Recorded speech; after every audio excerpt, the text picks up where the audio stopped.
Hi everyone, I guess a lot of you guys have seen that we have released a new Diablo 4 Maxroll branch lately, including a bunch of our brand new build guides for both leveling and endgame. So we have our section here, you can filter by class, you can filter by leveling, endgame, and we have a bunch of stuff ready for you guys that we prepared after playing the early access lately. And with a new Maxroll update, obviously come new tier lists, and that's what I want to talk about.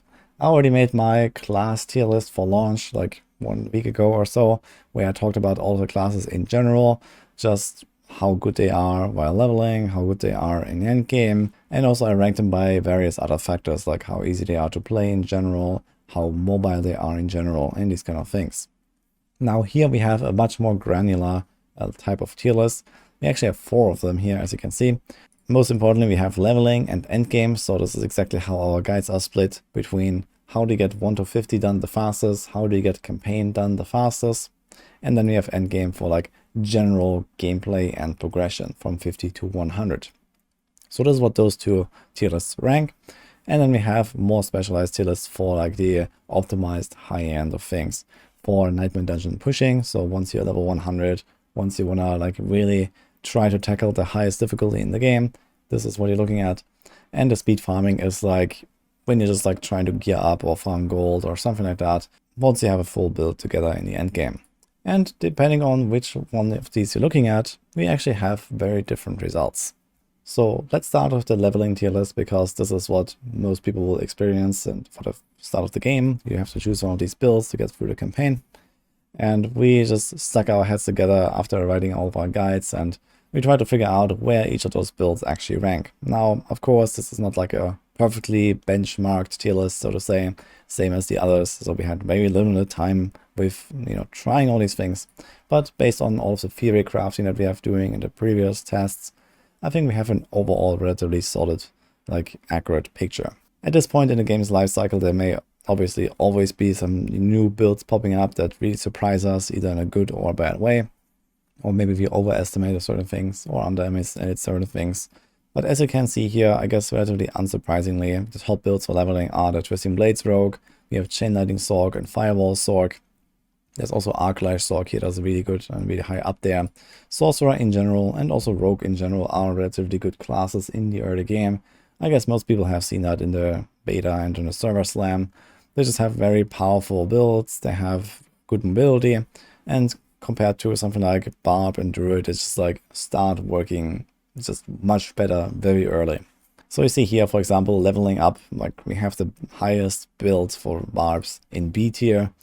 Now, obviously, this is just mostly a relative ranking, so you can still see that, yeah, there are a bunch of good builds here on Sorc and Rogue. There's like this odd Necro build in the middle. Necro is not really that mobile, but at least it has lots of raw strength. And then we have like stuff like Druid and Barb coming in a bit later here. That doesn't mean that it's impossible to level up with those classes. Obviously, you can play any of them, and I don't want to discourage anyone from trying one of those classes, because especially Barb and Druid, I believe, are the top 2 classes in the end game later. In the end, it also comes down a little bit to your own personal preferences, like which playstyle do you enjoy more. Obviously, it doesn't make any sense to choose a build just because it's up on the S tier, for example, but you don't even want to play a Sorc, or you don't even want to play, that kind of build. So maybe you want to play a Rogue, and you just want to do like Barrage, for example. And we have it down here, B tier is not bad. It's more like, kind of solid, basically. But of course, there are also other examples of builds that just don't really work while leveling, especially with our criteria, which was mostly focused on no twink leveling, no legendary powers, and some of those builds are simply not as powerful when they're lacking some of those key mechanics. So one example here would be the Landslide Druid or Lightning Storm Druid. I don't really believe much in those, and neither does really anyone else here, unless you get those legendary aspects. And this also means that for you, when you start leveling and you try to make your build, and you may find a lucky legendary drop that works exactly for one of those builds, you may want to switch, because suddenly you actually do have a huge power spike. I think 2 builds that will actually surprise us here on this list are the Shred and the Double Swing Barb. They're both in D tier down here. I actually do believe in them a little bit more than what it shows here, but we'll see how it goes. At least during the server slam, I had actually a very relatively good experience with both of these. But the main problem remains that, at least during the campaign, you have to mostly fight campaign bosses that are kind of like the roadblocks on the way. And it's not like you can't defeat them with a bad build or so, but it might just be super slow and super clunky. And it's also like part of what we ranked here. It's like the ease of like getting through the campaign. So if you have one of those top builds, then it's just going to be a more smooth sailing than if you are trying something else that's down here. Moving on to the endgame tier list. So here things look quite different. So again, this tier list describes the general like 50 to 100 experience, just how well you can level up, how well you can progress, especially once you have like a kind of working setup together with legendary powers and so on, and then make your way towards the later stages where you can just focus on farming the best in slot gear or pushing nightmare dungeons. And you can see here that, yeah, Barb and Druid are definitely way up there now as well. We did also rank Rogue relatively high and Sorc a bit lower than before. And the Necro still has, yeah, 1.5 builds here basically, with Bone Spirit and Bone Spear. So generally, I don't really regard Necro as like a really good class, but at least I have these kind of like shining examples here with like the Bone builds at least that work really well. We have the Rogues that are just like generally fast, and they have the power to blast through those levels. At least that's how I felt when I was playing the Rogue up to level 80. It was actually relatively smooth all the way. And this, problems with toughness that, we thought would happen can definitely be mitigated with the right gear choices and the right Paragon choices. So you can play around the squishiness of a Rogue, and if you do that well, then it's definitely a superb class, at least for the progression part. And of course, we have the Warren Barbarian here, so we have seen that with the tier 100 Nightmare clears, if you have heard about those. This is just the most busted build in the game right now, especially due to a specific unique that works with Whirlwind. So there are several pretty crazy mechanics with that just allow you to get insane damage numbers. And you also have Druid just catching up here. We have Polarize, the Bear Druid that is just really, really powerful. I've seen that in action. It's a very good, very smooth farming build.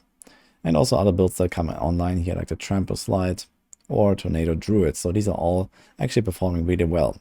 So if you compare this, for example, to my own general class tier list where I didn't rank builds, you can see Druid moves up, Barb moves up, and generally this class ranking just changes quite a lot from the early game that most of you guys have experienced in the beta or the server slam. Level 25 is simply not a real accurate representation of the game, and you can definitely see that when you progress further. You're gonna notice that the builds start coming together, and then you start unlocking your class mechanic that, for example, the Druids didn't have at all in the server slam.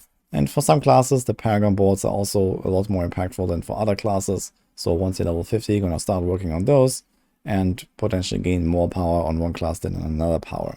But what you can also see is that, yeah, some builds remain kind of strong all the way from the leveling through the end game, which is again on the Necro, the Bone Spear, for example, or on the Rogue, the Twisting Blades. These are just like good builds that kind of like have decent scaling all the way, and others are sometimes better or sometimes worse. On the Sorcerer, we have no S tier build actually, and that's mainly because it still remains to be proven how well that actually works. So we believe the most in Arc Lash and Ball Lightning Sorc right now.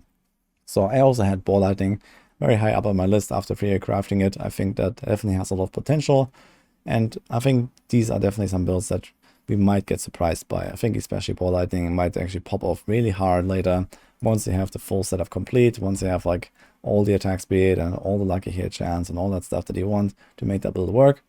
And I'm quite excited to see like a fully min-maxed like Ball Lightning Sorc.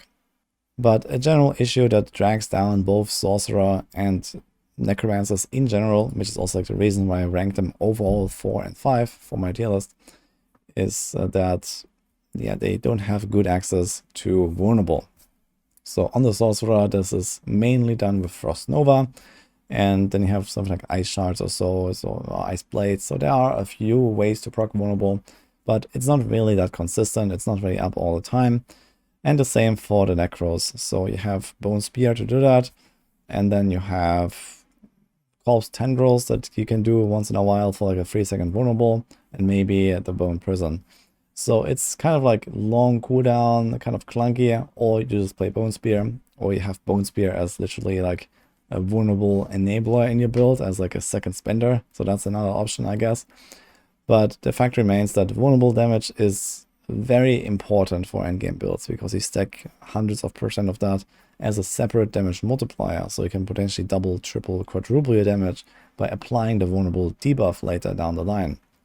And with a relatively low uptime of it, those classes do suffer. But outside of that, there's also a bunch of builds down here that will probably not feel as smooth in the general progression part of the game, starting from level 50. You simply don't really have the raw power to defeat dungeon bosses easily, so when you want to do your renown grind, you might just kind of get stuck in like really long boss fights on something like, for example, a Fireball Sork. Summoner Necro in general is just pretty terrible, it seems. And also the Blood Necros are not really popping off. I think some builds that may surprise us, at least from this list here, would probably be Double Swing Barb again. I'm kind of a believer for Double Swing, but we'll see. And then we have stuff like maybe Meteor Sork. And then maybe we also have something like Lightning Storm Druid. I think this could potentially be a relatively powerful one.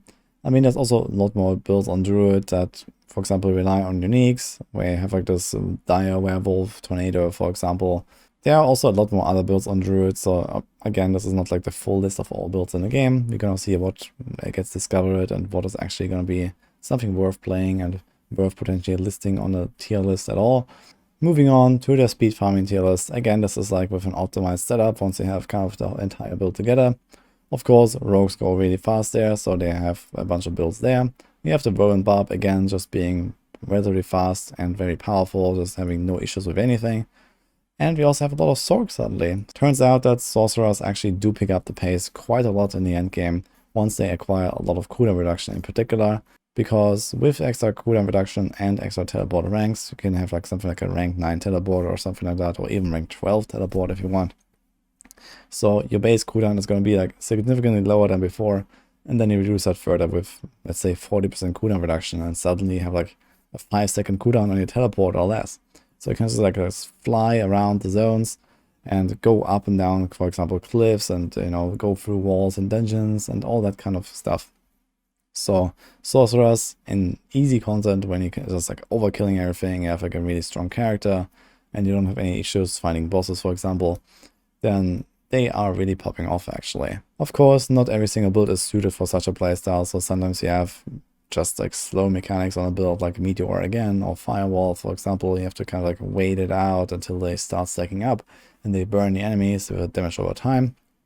But if you can just like jump from pack to pack and just decimate them in like 1 or 2 hits, sorcerers are really, really powerful. And so are, again, druids as well. So in general, we have like all the classes here that can kind of go fast, I guess. So Trample Slide, of course, Polarize also has a trample in there or so. And you just like one-shot entire packs at once without any trouble. And also other builds here, again, Tornado Druid, for example. We have a bunch of rogue stuff here, Flurry and Barrage, that are just like maybe a little behind these other 2 builds or 3 builds here from the rogue.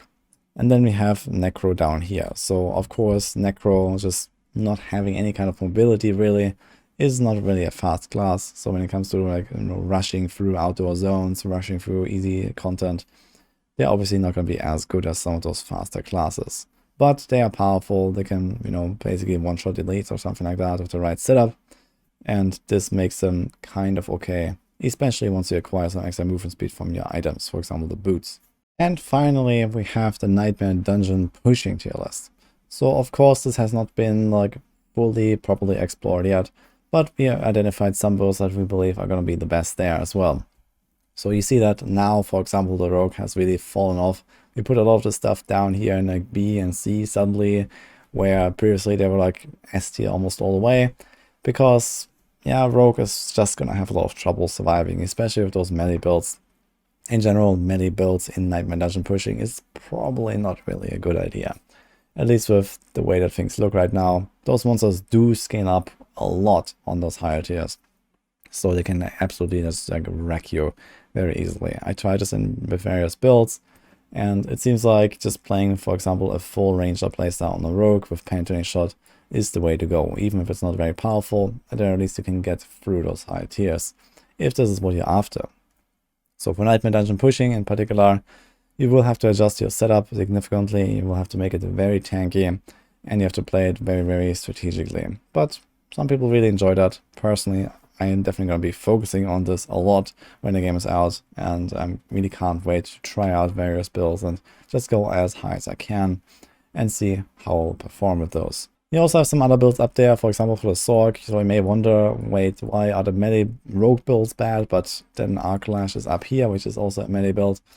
Well, it turns out that sorcerers have something like Flame Shield, and you can just be invincible for like 3 seconds straight, and then you can also reset that Flame Shield with a passive, for example, so you can get 6 seconds of Flame Shield invincibility, which may or may not be enough to just defeat everything that you want to, and then repeat the combo later. Generally, you can also just make sorcerers quite tanky. They have their ice armor, they have a bunch of stuff on the Paragon boards that can really boost your survivability a lot.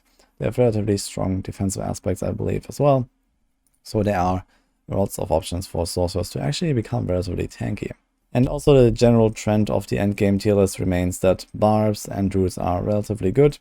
So especially the Whirlwind Barb yet again, because, well, they just have all the damage and they are quite tanky. And then you have like, you know, Pulverized Druid again, you have Tornado Druid again. So they are basically ranged builds.